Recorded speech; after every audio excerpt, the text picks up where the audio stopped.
Okay. அடுத்தவங்களோட 6வது ஸ்ட்ரக்சர பாருங்கோ. 6வது கேள்வியிலே ஏ பார்ட். அமில மூலக்காட்டிகள் மென்னமிலங்களாக அல்லது மென்மூலங்களாக தொழிற்படுவதால் அவை ஒரு இணை அமில மூல சோடிய எனும் கொண்டிருக்கும். ஒரு புரோத்திரிக் அமிலம் HIN இன் கூட்டற்பிரிகை கீழே தரப்பட்டுள்ளது. அப்ப உங்களுக்கு தெரியும், இந்த காட்டிகள நாங்க எதுக்காக பயன்படுத்துற? ஒரு நியமிப்பு வந்து ஒரு நியமிப்பு வந்து நடக்கக்குள்ளே, அந்த நியமிப்பு முடிஞ்சாச்சா இல்லையா அப்படின்றத ஐடென்டிஃபை பண்றதுக்காகத்தான் நான் காட்டிகள வந்து பயன்படுத்துறேன்.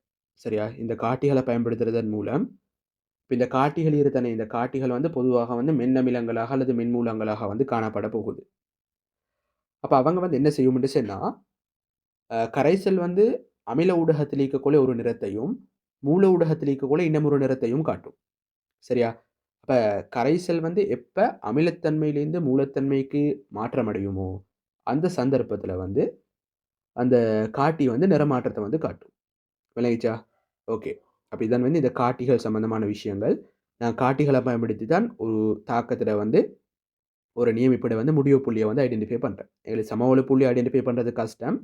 எனவே நாங்க காட்டிய பயன்படுத்தி முடிவு புள்ளிய தான் ஐடென்டிஃபை பண்றேன். ஓகே தானே? சரி. அப்ப உதாரணமாக நாங்க வந்து ஒரு நியமிப்பு எடுப்போமே. உதாரணமாக உங்களுக்கு தெரியும், இப்ப சோடியம் ஹைட்ராக்சைடையும் சோடியம் ஹைட்ராக்சைடையும் HClஐயும் நியமிக்கும்போது, உங்களுக்கு தெரியும், இப்ப நாங்க குடுவைக்குள்ளுக்கு சோடியம் ஹைட்ராக்சைட அ வச்சேன்ட்டு சொன்னா, நியமிப்பு வந்து ஒரு மாரி நடக்கும். குடுவைக்குள்ளுக்கு HClஐ வச்சு, அ அளவில வந்து சோடியம் ஹைட்ராக்சைட வச்சேன்னு சொன்னா, நியமிப்பு வந்து வித்தியாசமான முறையில வந்து நடக்கும். சரியா? நான் இந்த இடத்துல இந்த குடுவைக்குள்ளுக்கு HClஐ வச்சுறேன். அதே நேரம் இந்த அளவிக்குள்ளுக்கு வந்து சோடியம் ஹைட்ராக்சைட வச்சிறேன். அப்ப இது வந்து T= 0.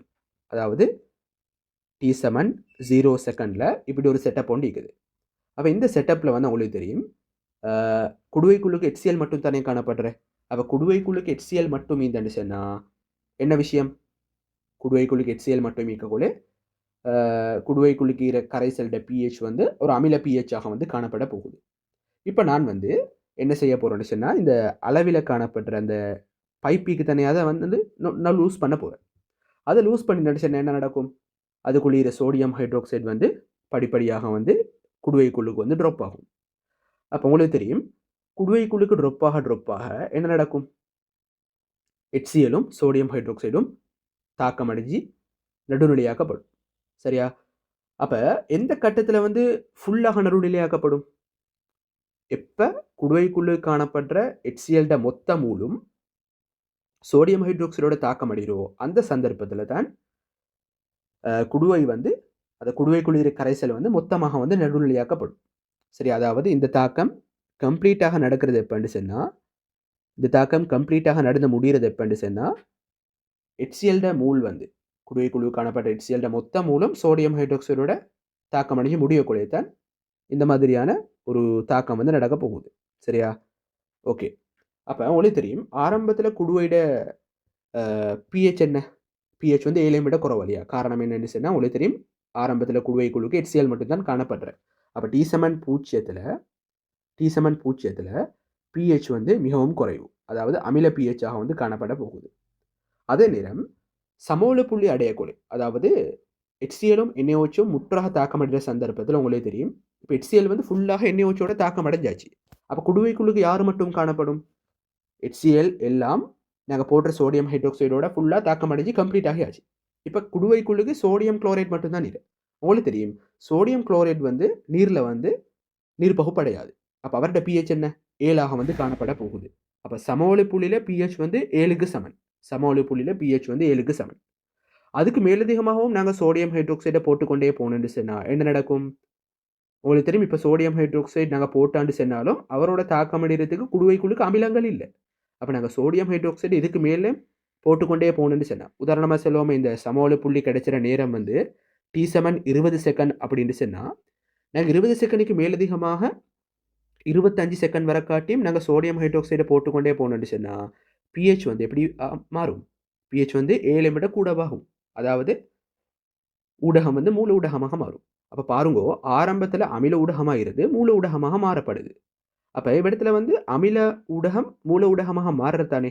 அப்போ இப்படி ஒரு ப்ரொசீஜர் நடக்கக்குள்ளே எங்களுக்கு இந்த தாக்கம் நடந்து முடிகிற இந்த புள்ளிக்கு தானே இந்த தாக்கம் நடந்து முடிகிற புள்ளியை எப்படி ஐடென்டிஃபை பண்ணலாம் எடுச்சுன்னா காட்டிகளை வச்சு ஐடென்டிஃபை பண்ணலாம். எடுச்சுன்னா காட்டிகள் வந்து அமில ஊடகத்தில் வந்து ஒரு நிறத்தை காட்டும். உதாரணமாக செல்வோமே, இப்போ நான் ஒரு எக்ஸ் என்ற காட்டி எடுக்கிறேன். அந்த எக்ஸ் என்ற காட்டி அமில ஊடகத்தில் மஞ்சள் நிறத்தை காட்டுறேன்னு வச்சோமே, அமில ஊடகத்தில் மஞ்சள் நிறத்தை காட்டுறேன், மூல ஊடகத்தில் வந்து சிவப்பு நிறத்தை காட்டுறேன்னு வச்சோமே. உதாரணமாக ஒரு எக்ஸ் என்ற காட்டி எடுத்து அந்த எக்ஸ் என்ற காட்டி அமில ஊடகத்தில் வந்து மஞ்சள் நிறத்தை காட்டுமா, மூல ஊடகத்தில் வந்து சிவப்பு நிறத்தை காட்டுமா. அப்போ இந்த காட்டியை நான் இந்த நியமிப்புக்கு பயன்படுத்தினேன்னு சொன்னால் நிறமாற்றம் என்ன வரும்?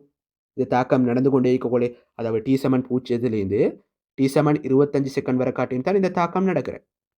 அப்போ நான் வந்து ஒரு குறித்த கட்டத்தில் அமிலத்தை, அதாவது காட்டிய இந்த நியமிப்புக்கு போட்டேன்னு சொன்னா, இந்த குடுவைக்குள்ளே போட்டேன்னு சொன்னா என்ன மாதிரியான நிறமாற்றம் வரும்?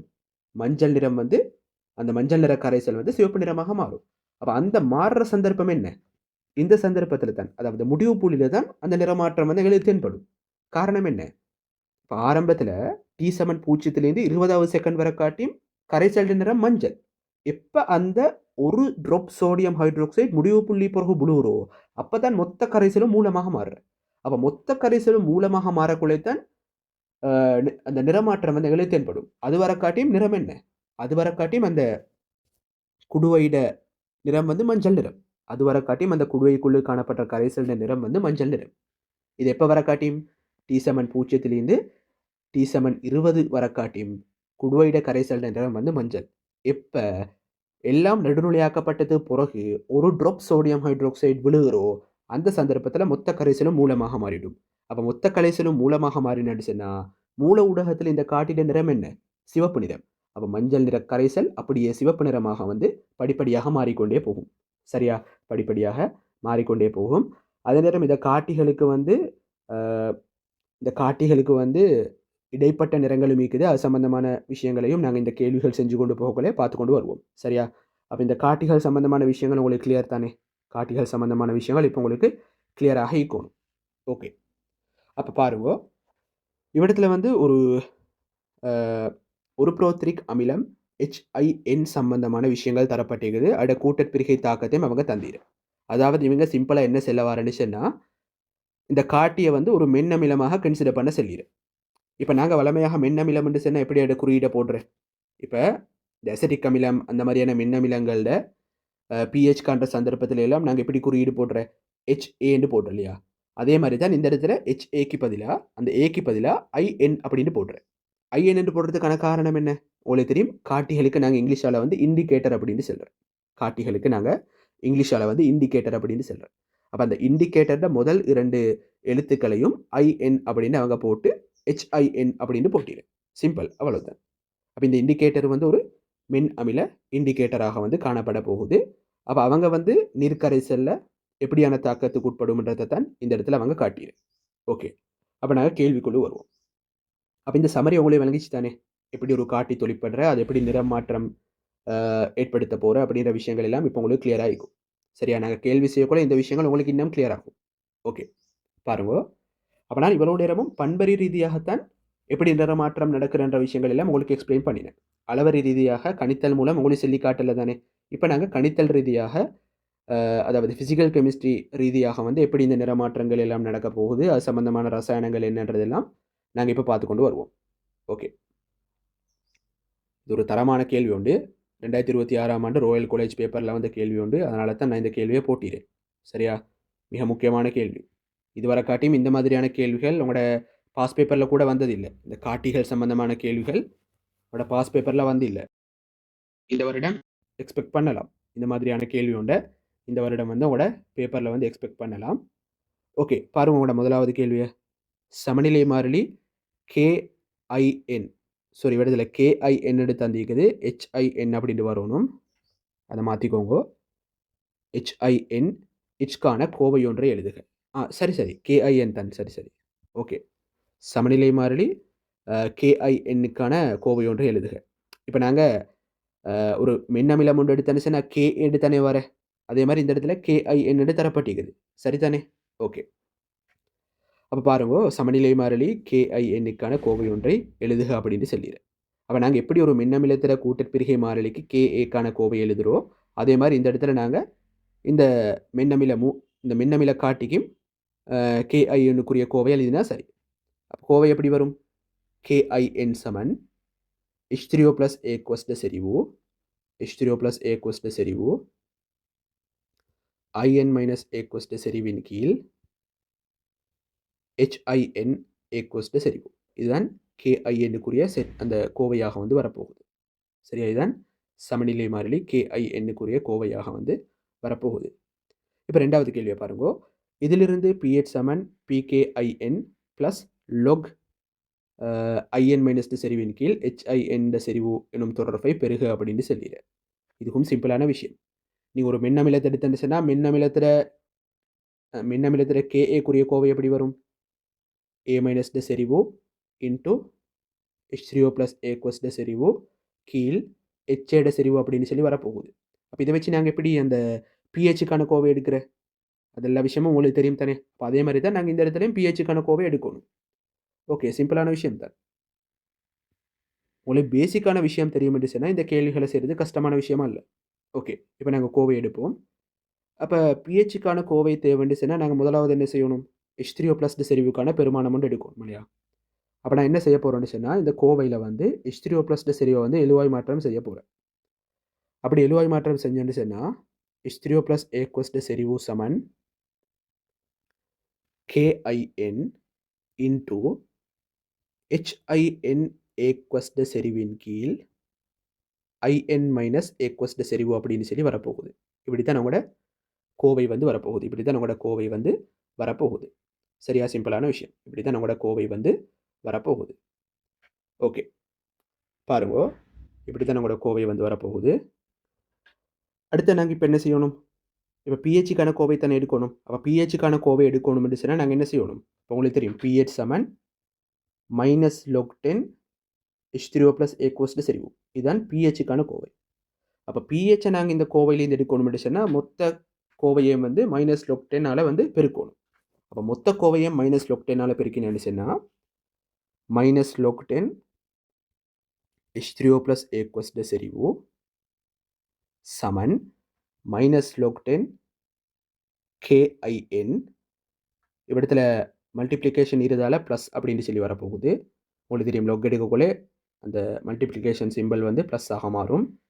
ப்ளஸ் -log10 HIN A செறிவின் கீழ் IN - A செறிவு. இப்படி தான் நம்மளோட கோவை வந்து வரப்போகுது. இப்போ நாங்கள் இதுலேருந்து உங்களோட கேள்வியில் தரப்பட்டிருக்க கோவையை வந்து நிறுவி காட்டணும். அப்போ இவருக்கு நாங்கள் வழங்குற பேர் என்ன? இவருக்கு தான் நாங்கள் pH அப்படின்னு சொல்ல போகிறோம். அதே மாதிரி இவருக்கு வழங்குற பேர் என்ன? PKIN அப்படின்னு சொல்ல போகிறோம். இந்த KAக்கு PKA காண்ற மாதிரி இந்த இடத்துல KIN-க்கு நாங்கள் PKIN வந்து காண போகிறோம். அவ்வளவுதான். சரியா? அப்போ உங்களோட கோவை எப்படி வரும்? உங்களோட ஃபைனல் கோவை எப்படி வரும்? பாருங்க. pH சமன் PKIN. இந்த இடத்துல மைனஸ் இரு தானே, அந்த மைனஸை நான் வந்து ப்ளஸ்ஸாக மாற்றணும். அப்படி ப்ளஸ்ஸாக மாற்றக்குள்ள என்ன நடக்கும்? இந்த ரெண்டும் வந்து தலைகீழாக மாறும். அப்போ பாருங்க, -log10 நான் +log10ஆக மாற்றினேன்னு சொன்னால் +log10 பாருங்க, +log10 எப்படி உங்களோட கோவை வரும்? இந்த IN- மேலே போகும். ப்ளஸ்ஸாக மாற்றினேன்னு சொன்னால் IN- வந்து மேலே போகும். IN - A செறிவு மேலே வரும். கீழே வந்து HIN செறிவு வந்து வரப்போகுது. கீழே வந்து HIN செறிவு வந்து வரப்போகுது. ஓகேயா? அப்போ இதுதான் உங்களோட கோவை. இதுதான் வந்து உங்களோட கோவையாக வந்து காணப்பட போகுது. உங்களோட கேள்வியில் தந்திர கோவையை நாங்கள் டிரைவ் பண்ணி எடுத்தாச்சு. சிம்பிளான விஷயம். உங்களுக்கு மின்னமிலங்கள் சம்பந்தமான விஷயங்கள் தெரியும்னு சொன்னால் விளங்குதா?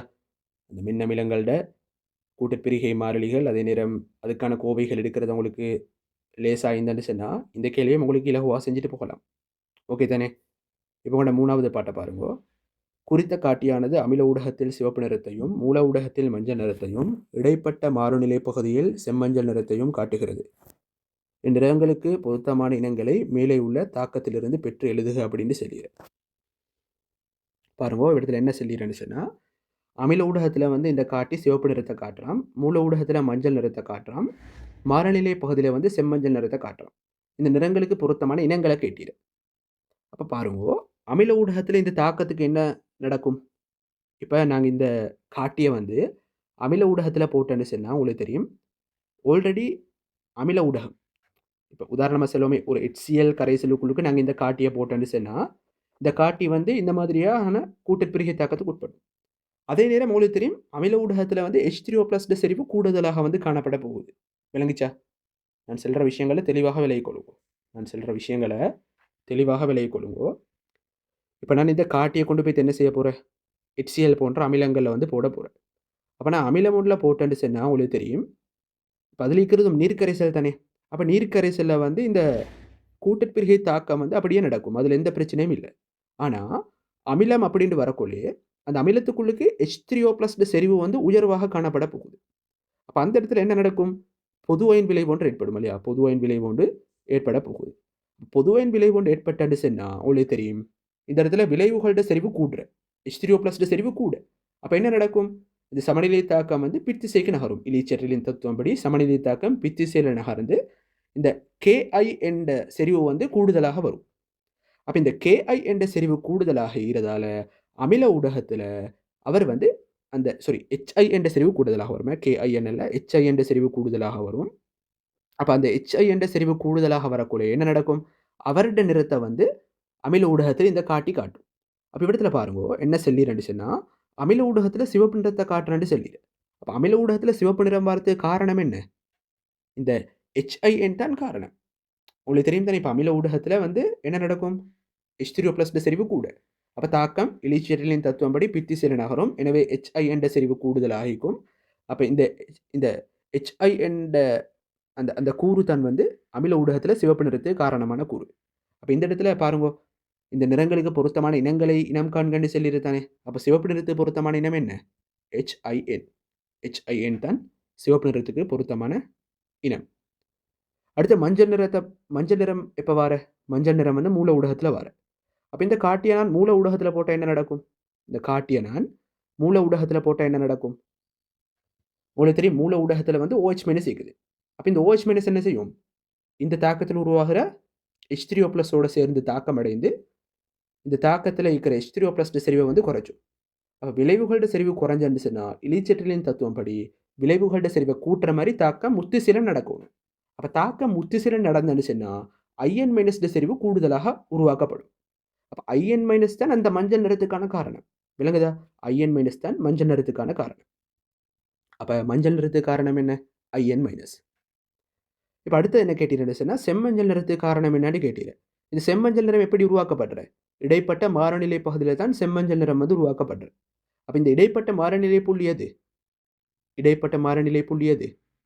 உங்களுக்கு தெரியும். இடைப்பட்ட மாறுநிலை புள்ளின்றது வந்து இந்த KIN-ம் IN- இந்த HIN-ம் IN- எப்போ சமனாக வருவோ அதுதான் இடைப்பட்ட மாறுநிலை புள்ளி. அப்போ இந்த செம்மஞ்சள் நிறத்துக்கு காரணம் என்னன்னு சொன்னால் இந்த HI என்ற செறிவும் IN- செறிவும் சமனாக வர்றது தான் இந்த செம்மஞ்சள் நிறத்துக்கு காரணம்.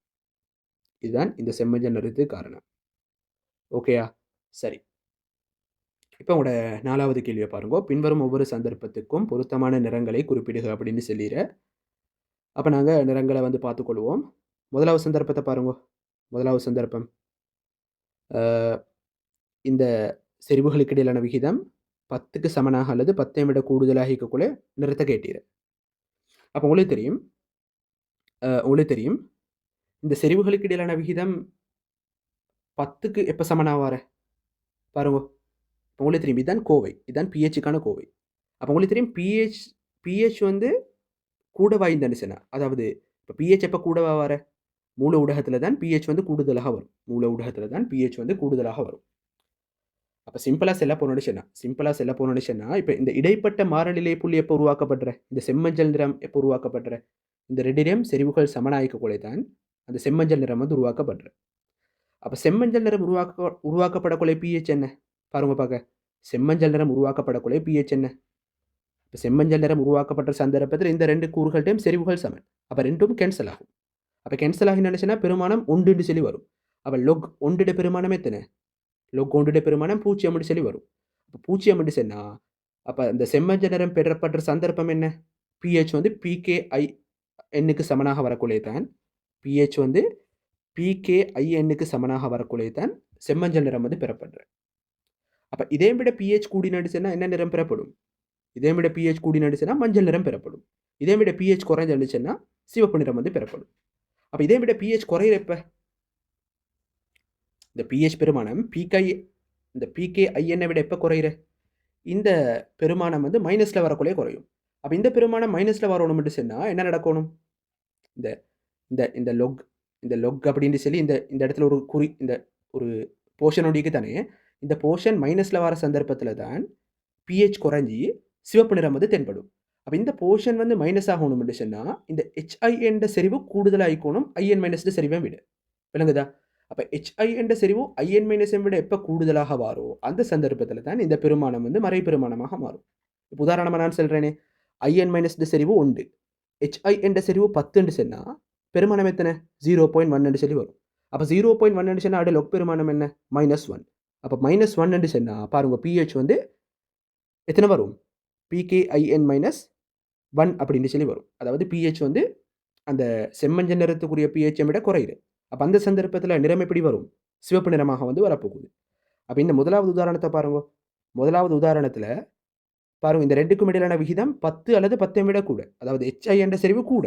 அப்போ ஹெச்ஐ என்ற செறிவு கூட சொன்னால் நிறம் என்ன? சிவப்பு நிறமாக வந்து வரப்போகுது. நிறம் வந்து சிவப்பு நிறமாக வந்து வரப்போகுது.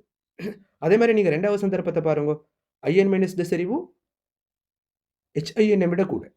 ஐஎன் மைனஸ் செறிவு ஹெச்ஐஎன்னை விட கூடன்னு சொன்னால் இந்த விகிதம் வந்து எப்படி? 1 விட கூடுதலாக வரும். அப்போ விகிதம் 1 விட கூடுதலாக வாரன்னு சொன்னால் பிஹெச் வந்து பிகேஐஎன்னை விட கூட. விளங்குதா? இந்த விகிதம் வந்து 1 விட கூடன்னு சொன்னால் லொக் வந்து ப்ளஸில் வரும். இந்த விகிதம் 1 விட குறைவுன்னு சொன்னால் லொக் மைனஸில் வரும்.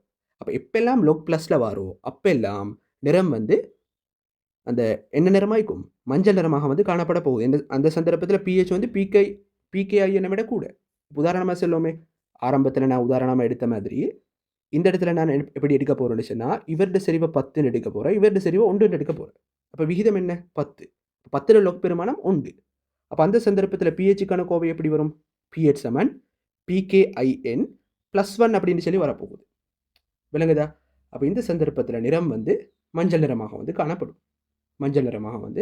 காணப்படும். அதே மாதிரி இது இந்த ரெண்டு செறிவுகள் சமனாய்க்கொள்ளத்தான் செம்மஞ்சள் நிறம் வந்து பெறப்படுற. அப்போ இப்போ உங்களுக்கு ஒரு முடிவுக்கு வரலாம். இந்த நிறமாற்றம் எப்போ உருவாக்கப்படுற? இந்த சிவப்பு மஞ்சள் அப்படின்ற நிறமாற்றம் எந்த ரேஞ்சுக்குள்ளுக்கு உருவாக்கப்படுது? உங்களுக்கு தெரியும், பிஹெச் வந்து பிகேஐஎன்னுக்கு சமனாக வரக்குள்ளே செம்மஞ்சள் நிறம். இதை விட பிஹெச் கூடினா மஞ்சள் நிறமாக மாறும், இதை விட பிஹெச் குறைஞ்சான்னு சொன்னால் சிவப்பு நிறமாக மாறும். அப்போ அந்த பிஹெச், அந்த நிறமாற்றத்துக்குரிய பிஹெச் ரேஞ்ச் எப்படி வரும்? பிஹெச் சமன் பிகேஐஎன் +(-1) அப்படின்னு சொல்லி வரப்போகுது.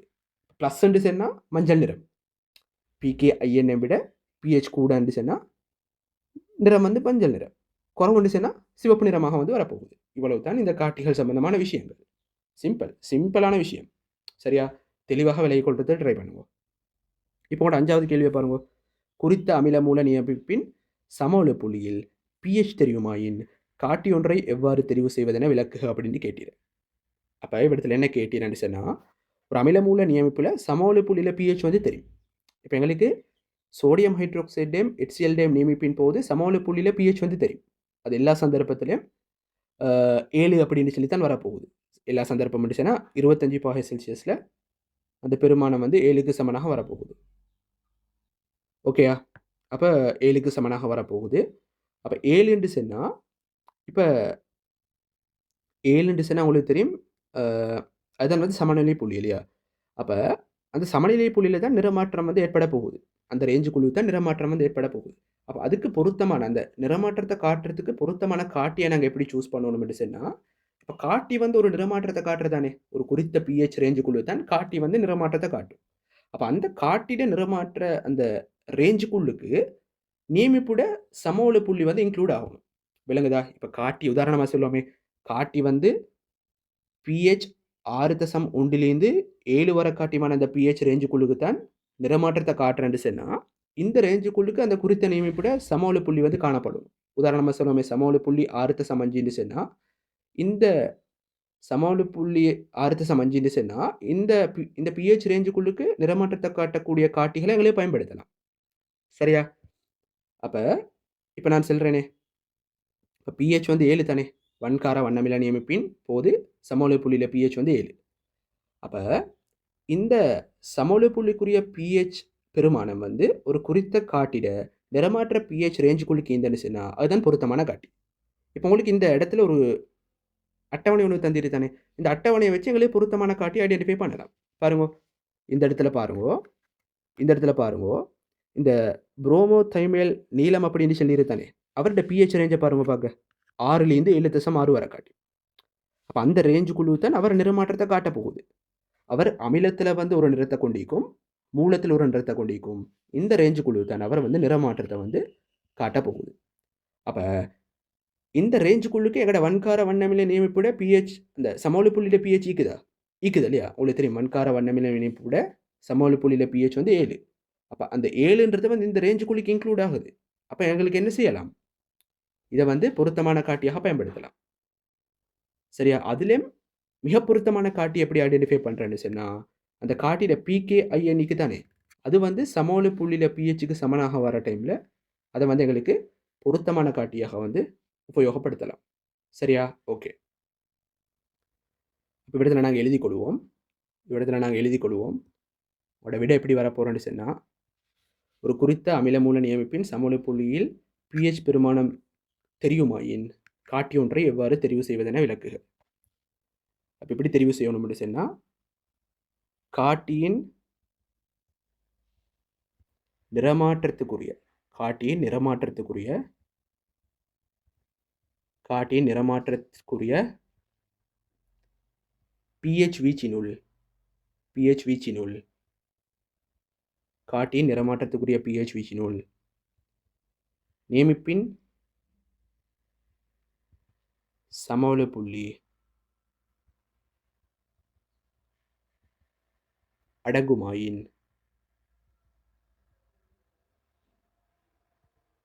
அது ஒரு பொருத்தமான காட்டியாகும். சரியா? இப்படி தான் நாங்கள் காட்டியை வந்து தெரிவு செய்யணும். பொருத்தமான காட்டியாகும். ஓகே. இப்போ கூட 6வது கேள்வியை பாருங்க. கீழே தரப்பட்டுள்ள வரைப்புகள் அமிலங்கள் A, B என்பன தனித்தனியே சோடியம் ஹைட்ரோக்சைடினால் நியமிக்கப்படும் போது ஏற்படும் pH மாறலை காட்டுகின்றன அப்படின்னு சொல்லிடு. அப்போ 2 அமிலங்களோட நியமிப்புகளை வந்து தந்திர சோடியம் ஹைட்ரோக்சைடோட. அப்போ இடத்துல தெளிவாக பாருங்க, ஏடு நியமிப்புக்கான கிராஃப் தரப்பட்டிருக்குது, பிஏடு நியமிப்புக்கான கிராஃப் வந்து தரப்பட்டிருக்குது. அப்போ நீங்கள் இந்த பிஏடு நியமிப்புக்கான கிராஃபை பார்த்தீங்கன்னு சொன்னால், அந்த சமோல புள்ளி எங்கே பெறப்படுது? அந்த அந்த டார்க் கலர் டொட் வந்து எந்த இடத்துல காட்டப்பட்டிருக்குது பாருங்கள். இந்த டொட் வந்து எந்த பிஹெச் ரேஞ்சுக்குள்ளே கேட்குதுன்னு சொன்னால் சரியாக வந்து 7ல் வந்து காணப்படுது. அதாவது சமோல புள்ளியில் வந்து பிஹெச் வந்து 7. அப்போ சமோல புள்ளியில் பிஹெச் வந்து 7 என்று சொன்னால் இது எப்படிப்பட்ட நியமிப்பாக இருக்கணும்? வன்கார வன் அமில நியமிப்பாக இருக்கணும். அப்போ எங்களுக்கு ஆல்ரெடி இந்த காரம்ன்றது வன்காரம்ன்றது தெரியும். இந்த எஸ்பின்றது வந்து சோடியம் ஹைட்ரோக்சைடுன்றது தெரியும். இப்போ நாங்கள் இந்த வன் அமிலம்ன்றதை ஐடென்டிஃபை பண்ணியாச்சு. அது எப்படி ஐடென்டிஃபை பண்ண? சமோல புள்ளியில் பிஹெச்சை வச்சு இது ஒரு வன் அமிலம் வன்கார நியமிப்புன்றதை நாங்கள் ஐடென்டிஃபை பண்ணினேன்.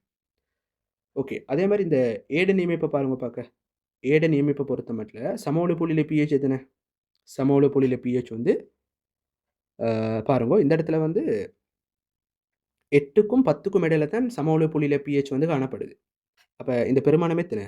9 அப்படின்னு சொல்லி வரப்போகுது. அப்போ சமோல புள்ளியில் பிஹெச் வந்து 9 சொன்னால் இது எப்படிப்பட்ட நியமிப்பாக இருக்கணும்?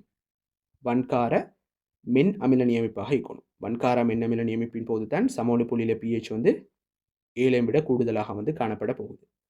அதே மாதிரி வன்கார வண்ணமில நியமிப்பின் போது பிஹெச் வந்து 7க்கு சமனாக காணப்படும். அதே மாதிரி மென்கார வன் அமில நியமிப்பின் போது பிஹெச் வந்து 7ஐ விட குறைவாக காணப்படும். இந்த சமரி வந்து உங்களுக்கு கட்டாயம் தெரிஞ்சுக்கணும்.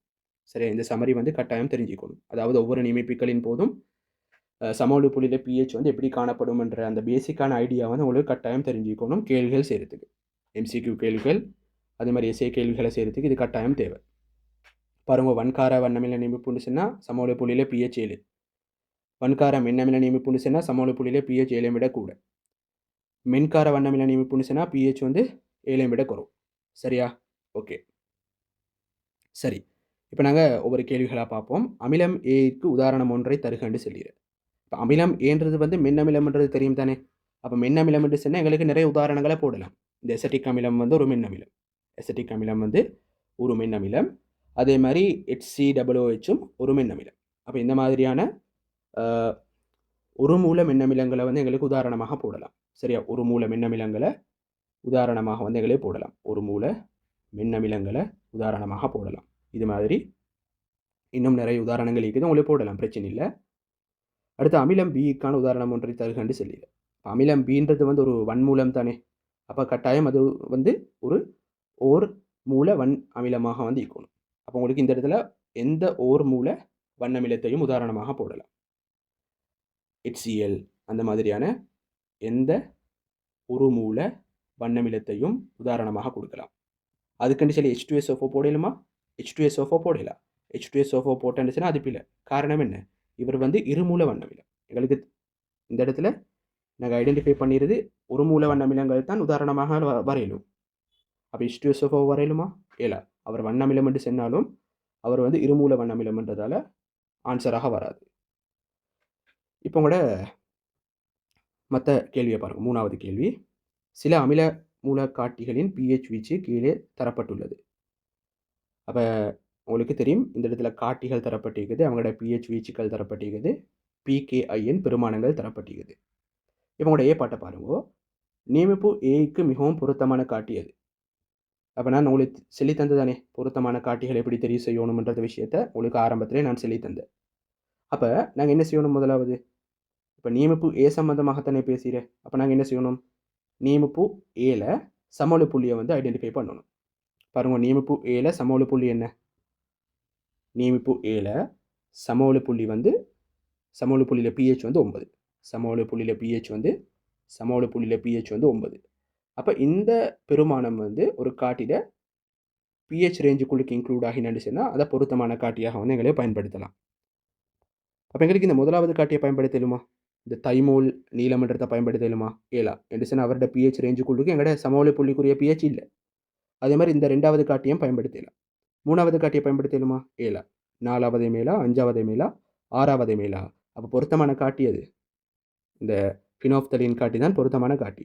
என்று சொன்னால் அவரோட pH ரேஞ்சுக்குள்ளு தான் எங்களோட சமவெளி புள்ளிக்குரிய pH வந்து காணப்படுது. பாருங்கள், இந்த 8.3லேருந்து 10க்குள்ளு தான் அந்த 9 பெருமானம் வந்து ஆகப்படுது இல்லையா? அப்போ பொருத்தமான காட்டி என்ன? ஃபினோப்தலின். ஃபினோப்தலின் தான் இந்த நியமிப்பு ஏக்கு பொருத்தமான காட்டி. அடுத்து பாருங்க, நியமிப்பு பிக்கு மிகவும் பொருத்தமான காட்டி எது அப்படின்னு கேட்டீர். அப்போ நியமிப்பு பியில் பாருங்க, நியமிப்பு பியில் சமவெளி புள்ளியில் pH எத்தனை? 7. சமவெளி புள்ளியில் pH வந்து 7 அப்படின்னு சொல்லி வருது. அப்போ சமவெளி புள்ளியில் pH வந்து 7 அப்படின்னு சொன்னால் பாருங்க, அந்த சமவெளி புள்ளிக்குரிய pH வந்து எந்த காட்டி கொண்டிருக்குதுன்னு சொல்லி பாருங்க. இந்த புரோமோதைமேல் நீலம் அப்படின்னு சொல்லக்கூடிய காட்டிட pH வீச்சுக்குள்ளு தான் 7 அப்படின்னு சொல்லக்கூடிய அந்த பெருமானம் வந்து காணப்பட போகுது. அப்போ நியமிப்பு பிக்கு மிகவும் பொருத்தமான காட்டியது புரோமோதைமோல் நீலம்.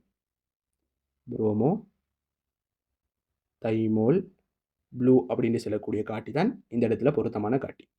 சரியா? அப்போ நாங்கள் ஏ பாட்டையும் பி பாட்டையும் செஞ்சாச்சு. இப்போ சி பாட்டை பாருங்க.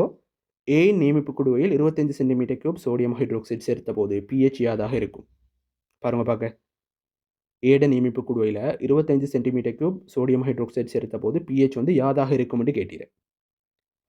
அப்போ இடத்துல pHஐ காண்கண்டு செல்லில்லை, pH வந்து யாதாக இருக்கும்னு தான் கேட்டீர். அப்போ நாங்கள் என்ன செய்யணும்? எங்களோட கிராஃபை வச்சு தான் நாங்கள் ஆன்சரை வந்து தேடணும்.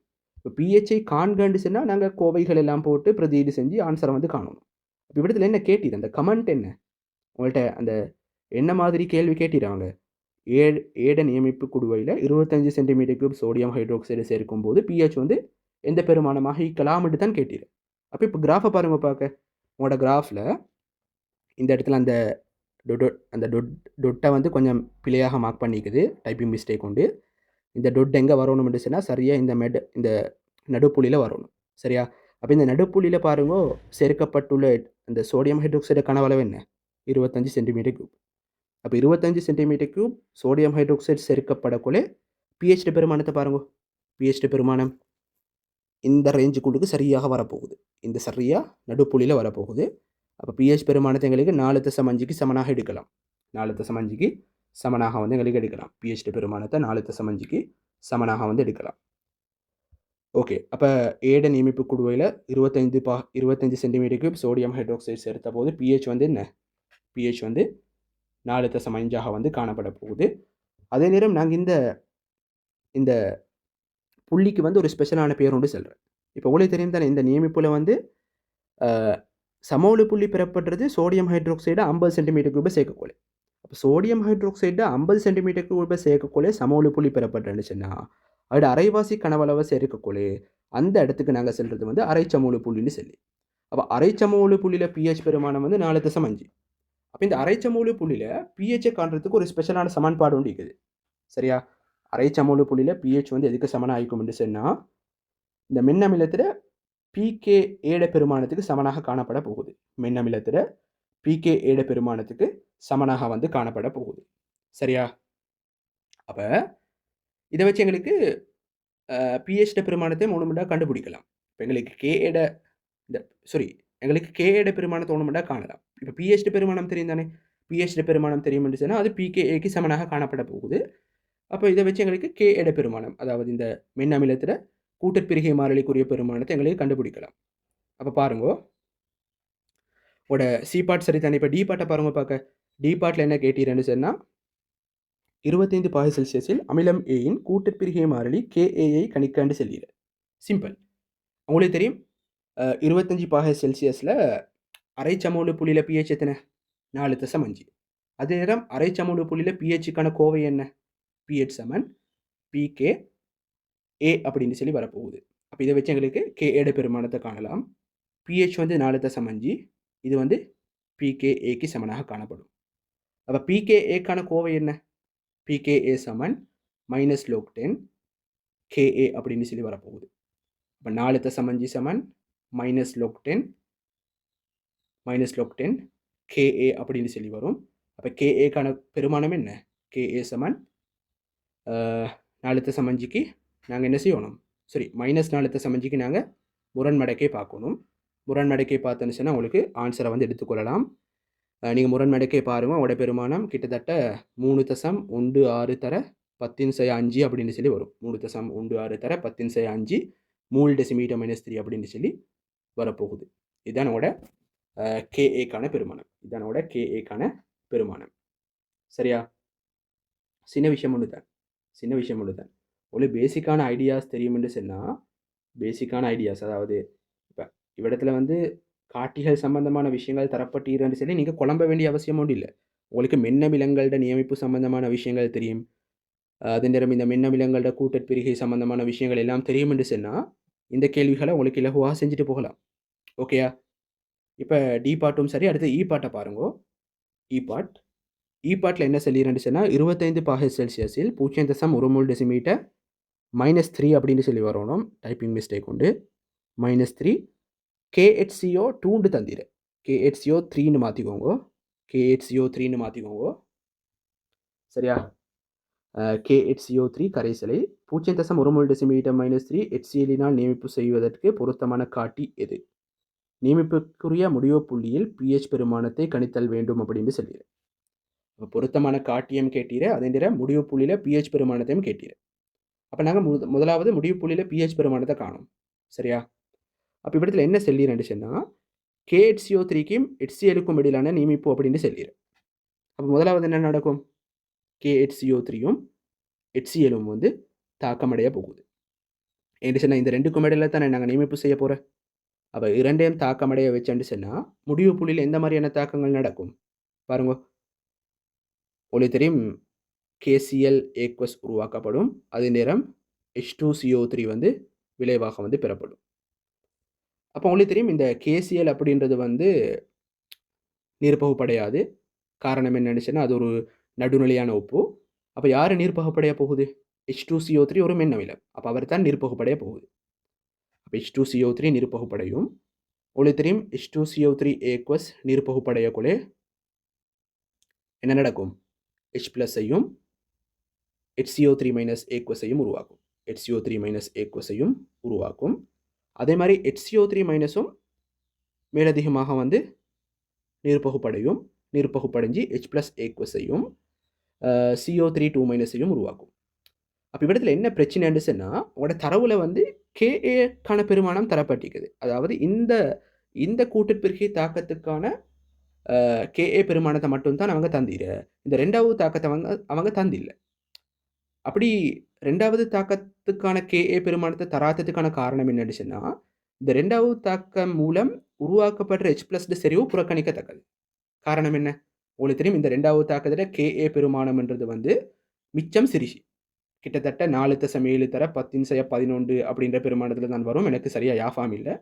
அப்போ பாருங்கள், இந்த பெருமானம்ன்றது மிகவும் சிறிசி தானே. அப்போ பெருமானம் மிகவும் சிறிசின்றதால இந்த தாக்கத்தின் மூலம் உருவாக்கப்பட்ட H+ செறிவை வந்து எங்களே புறக்கணிக்கலாம். H+ செறிவை புறக்கணிக்கலாம்னு சொன்னால் இந்த தாக்கம் வந்து pH பெருமானத்துக்கு செல்வாக்கு செலுத்துமா? செல்வாக்கு செலுத்தாது. அப்போ அதனால் நாங்கள் இந்த ரெண்டாவது தாக்கத்தை இந்த இடத்துல எழுத வேண்டிய அவசியம் இல்லை. இந்த ரெண்டாவது தாக்கத்தை நாங்கள் இந்த இடத்துல எழுத வேண்டிய அவசியம் இல்லை. சப்போஸ் அவங்க KA1 KA2 இந்த மாதிரியான 2 பெருமானங்களையும் தந்தான்னு சொன்னால் நீங்கள் 2 தாக்கங்களையும் எழுதி தான் pH வந்து காணணுமே. இப்போ அவங்க இந்த கேள்வியில் அப்படி தந்தில்லை தானே. அப்போ நாங்கள் இந்த முதலாவது தாக்கத்தை மட்டும் கன்சிடர் பண்ணி pH கண்டா ஓகே. அப்போ நாங்கள் வளமையாக என்ன செய்கிற, முதலாவது வந்து KAக்குரிய கோவை எழுதுகிற. KA H+ aqueous செறிவு இன்டூ HCO3- aqueous செறிவு கீழ் H2CO3 செறிவு. அப்போ இப்படித்தான் நம்மளோட கோவை வந்து வரப்போகுது. அப்போ இந்த இடத்துல உங்களுக்கு தெரியும் H+ செறிவும் HCO3- aqueous செறிவும் சமன். அப்போ உங்களுக்கு என்ன செய்யலாம், H+ aqueous செறிவின் 2ஆம் அடுக்கு சமன் KA இன்டூ H2CO3 aqueous செறிவு அப்படின்னு போடலாம். அப்போ இந்த இடத்துல எங்களுக்கு KA பெருமானம் தெரியும். ஆனால் H2CO3 செறிவுக்கான பெருமானம் தெரியாது. அதை எப்படி காணலாம் பாருங்க. இந்த இடத்துல உங்களுக்கு HCl செறிவு தரப்பட்டிருக்குது, KHCO3 செறிவும் தரப்பட்டிருக்குது. அப்போ இது ரெண்டும் தாக்கமடைஞ்சு உருவாக்குற விளைபொருளோட செறிவு எப்படி இருக்கும்?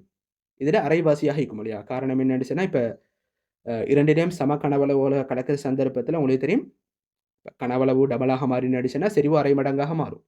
அப்போ H2CO3 புதிய செறிவு என்ன? அதாவது உருவாக்கப்பட்ட H2CO3 செறிவு என்ன? 0.1/2, அதாவது 0.05 மூல் டெசிமீட்டர் -3 அப்படின்னு சொல்லி வரப்போகுது. இதுதான்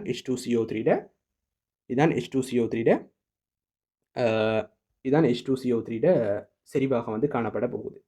அப்போ H2CO3 செறிவு தெரியும் என்று சொன்னால் எங்களுக்கு வந்து pH வந்து கண்டுபிடிக்கலாம் இலகுவாக. அப்போ H+ aqueous செறிவோட 2ஆம் அடுக்கு சமன் KA பெருமானம் என்ன? இந்த KA பெருமானத்திலையும் சின்ன மாற்றம் வந்து செஞ்சுக்கோங்க. உங்களுக்கு கேள்வியில் வந்து KA பெருமானத்தை 7.5 தர 10⁻3 தந்தீர. அப்படி வராது. நீங்கள் இதை வச்சு ஆன்சர் எடுத்தாண்டு சொன்னால் உங்களோட pH பெருமானம் கிட்டத்தட்ட 1.71 மாதிரி வரும். அப்படி வராது. அப்படி வந்தனுச்சுன்னா பிள்ளை என்று சொன்னால் இப்போ pH பெருமானம் 1 கிட்ட வந்தனுச்சுன்னா அது வண்ணமிலத்துக்குரிய pH-ஆக வரும். ஆனால் உங்களுக்கு தெரியும் H2CO3 ஒரு மென்னமிலம். அப்போ மென்னமிலம் எடுச்சுன்னா pH வந்து இதை விட கூடுதலாக வரணும். அப்போ இவற்றில் KA பெருமானம் தந்திரது பிள்ளை. அதை நீங்கள் மாற்றிக்கோங்க. 4.3 தர 10⁻7 மாற்றிக்கோங்க. சரியா? அப்போ தான் வந்து அந்த கன்செப்ட் வந்து பிழை ஆகுது. உங்களுக்கு ஆன்சர் வரும். ஆன்சர் வந்தன்னு சொன்னால் கன்செப்ட் வந்து பிழை ஆகும். இந்த 1.71 வந்து வண்ணமிலத்துக்குரிய pH. இந்த கார்போனிக் அமிலம்ன்றது ஒரு வண்ணமிலம் அல்லே, அது ஒரு மென்னமிலம். அப்போ நாங்கள் அதுக்கேற்ற மாதிரி தான் KA பெருமானங்களை போட்டு கேள்வி செய்யணும். அப்போ KA பெருமானம் 4.3 தர 10⁻7 மூல் டெசிமீட்டர் -3. H2CO3 செறிவெத்தனை 0.05 மூல் டெசிமீட்டர் -3 அப்படின்னு சொல்லி வரப்போகுது. மூல் டெசிமீட்டர் -3 அப்படின்னு சொல்லி வரப்போகுது. அப்போ உங்களுக்கு இதை வச்சு H+ செறிவை வந்து காணலாம். அப்போ H+ செறிவை காணுங்க பார்க்க. H+ செறிவை கண்டன்னு சொன்னால் உங்களோட பெருமானம் வந்து கிட்டத்தட்ட எப்படி வரப்போகுதுன்னு சொன்னால் பாருங்க. நான் பெருமானத்தை வந்து டிரெக்டாக போடுறேன். ஓகே தானே? நான் பெருமானத்தை வந்து டிரெக்டாக போடுறேன். நீங்கள் பெருமானத்தை கண்டுபிடிச்சி போடுங்க. உங்களோட பெருமானம் வந்து கிட்டத்தட்ட 1.47 தர 10⁻4 மூல் 10⁻4 மூல் டெசிமீட்டர் -3 அப்படின்னு சொல்லி வரும். நீங்கள் சுருக்கி பார்த்து ஆன்சர் எடுங்க. சரியா? அப்போ இதுவரை காட்டியும் தான் கெமிஸ்ட்ரி. கெமிஸ்ட்ரின்றது வந்து இந்த கோவை எடுக்கிறது வர காட்டியும் தான் கெமிஸ்ட்ரி. அது பிறகு இதெல்லாம் கணிதமே. உங்களுக்கு கெமிஸ்ட்ரி தெரியும்னு சொன்னால் பிரச்சனை இல்லை. கணிதம் தெரியாண்டு சொன்னால் அதுதான் கஷ்டம். என்ன சொன்னால் கணிதம் தெரிஞ்சு சொன்னால் தான் உங்களுக்கு கடைசி ஆன்சருக்கு போகலாம். அப்போ H ப்ளஸ் செறிவை நாங்கள் கண்டுபிடிச்சாச்சு. அப்போ இதை வச்சு நாங்கள் pH வந்து கண்டுபிடிச்சோணும். இப்போ pH சமன் -log10 1.47 தர 10⁻4 பெருமானம். அப்போ நீங்கள் சுருக்கி பார்த்தோன்னு சொன்னால் உங்களோட பெருமானம் கிட்டத்தட்ட 3.83 அப்படின்னு சொல்லி வரும். இதுதான் H2CO3 pHக்கான பெருமானம். அப்போ இப்போ இவங்க என்ன கேட்டீரன்னு சொன்னால் pH காண சொல்லிடுற. அதோட இன்னமொரு கேள்வி கேட்டீர, பொருத்தமான காட்டி எது அப்படின்னு சொல்லி. அப்போ பொருத்தமான காட்டியை நாங்கள் எப்படி சூஸ் பண்ணணும்? ஆரம்பத்தில் சொன்ன மாதிரியே தான் இந்த சமோல புள்ளியை வந்து யார் கொண்டிக்கணும்? சமோல புள்ளியை வந்து அமிலத்தில் வந்து அதாவது அந்த காட்டிட வந்து pH வீச்சு வந்து கொண்டிக்கணும். அப்போ இந்த 3.83 கொண்டிர காட்டியது பாருங்க, இந்த இரண்டாவது காட்டியை பாருங்க, இந்த இரண்டாவது காட்டி அதே நேரம் இந்த மூணாவது காட்டியும் வந்து இந்த 3.8 அப்படின்ற பெருமானத்தை வந்து அந்த pH ரேஞ்சுக்குள்ளுக்கு கொண்டிருக்குது இல்லையா? அப்போ இடத்துல வந்து மிகவும் பொருத்தமான காட்டியது பாருங்க. இந்த இடத்துல அந்த PKI என்ற பெருமானம் எதுக்கு சமனாயிருக்குதுன்னு பாருங்க. இந்த இடத்துல 4.1, இந்த இடத்துல 3.7. அப்போ இந்த 3.7 பெருமானம் தான் எங்களோட சமோல புள்ளிக்கு கிட்டத்தட்ட சமன் லீக்கிற இல்லையா? அப்போ அவர் தான் மிகவும் பொருத்தமான காட்டியாக வந்து காணப்பட போகுது. உங்களுக்கு ரெண்டையும் எழுதலாம். ஆனால் மிகவும் பொருத்தமான காட்டி அது, மிகவும் பொருத்தமான காட்டி யாராக வரப்போகுது பாருங்க. உங்களோட மூணாவது காட்டி தான் மிகவும் பொருத்தமான காட்டி, மெத்தைல் செம்மஞ்சள் இல்லையா? மெத்தைல் செம்மஞ்சள் தான் பொருத்தமான காட்டியாக வந்து தொழிற்பட போகுது. மெத்தைல் செம்மஞ்சள், மெத்தைல் ஒரேஞ்ச், மெத்தைல் ஒரேஞ்ச் தான் பொருத்தமான காட்டி. சிம்பிள், அவ்வளவுதான். அப்போ இதோட வந்து உங்களோட 6வது ஸ்ட்ரக்சரும் ஃபுல்லாக கம்ப்ளீட் ஆகியாச்சு. ஏதாவது டவுட்ஸ் இருந்துன்னு சொன்னால் உங்களுக்கு தாராளமாக கேட்கலாம். இதில் வந்து கொஞ்சம் கஷ்டமான பகுதி அப்படின்னு சொல்கிறது என்னன்னு சொன்னால், இந்த முதலாவது கேள்வி உங்களுக்கு இலகுவாக செய்யலாம். உங்களுக்கு மின்னமிலத்தில் கூட்டப்பிரிகை மாறிலி சம்பந்தமான கேள்விகள் செய்கிறது தெரியும் என்று சொன்னால் உங்களுக்கு இந்த முதலாவது கேள்வி இலகுவாக செய்யலாம். அதாவது சமநிலை மாறிலிக்குரிய கோவை எடுக்கிறது எல்லாம் இலகுவான விஷயம். அதே மாதிரி இந்த pHக்கான கோவை எடுக்கிறதும் கஷ்டம் இல்லை. இந்த மூணாவது கேள்வி 4வது கேள்வி தான் கொஞ்சம் சிலாக்களுக்கு விலையை கொள்வது கஷ்டமாயிருக்கும். அதை மேலுமான மட்டும் விலையை கொள்றதுக்கு ட்ரை பண்ணுங்க. அமில ஊடகத்தில் சிவப்பு நிறத்தை தாரண்டு சொன்னால் பொருத்தமான இனம் வந்து KIN. காரணம் என்ன?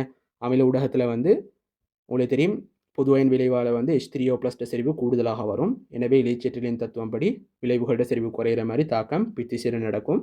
அப்போ பித்திசில தாக்கம் நடந்ததுன்னு சொன்னால் HIN செறிவு கூடுதலாக உருவாக்கப்படும். அப்போ HIN தான் உங்களோட சிவப்பு நிறத்துக்கான காரணம். சரியா? அதே மாதிரி மூல ஊடகத்தில் உங்களுக்கு தெரியும், இப்போ மூல ஊடகம் எடுச்சுன்னா அதில் OH- இருத்தானே, அந்த OH- என்ன செய்யும்? H3O+ஓட தாக்கம் அடைஞ்சு H3O+ செறிவை குறைச்சும். அதாவது விளைவுகளோட செறிவை குறைச்சும். அப்போ விளைவுகளோட செறிவு குறைஞ்சான்னு சொன்னால் விளைவுகளோட செறிவை கூட்டுற மாதிரி தாக்கம் இலிச்செட்டிலின் தத்துவம் படி முத்திசில நடக்கணும். அப்போ முத்திசில நடக்கக்குள்ளே இந்த IN- வந்து கூடுதலாக உருவாக்கப்படும். அப்போ அந்த IN- தான் மூல ஊடகத்தில் மஞ்சள் நிறத்துக்கான காரணம்.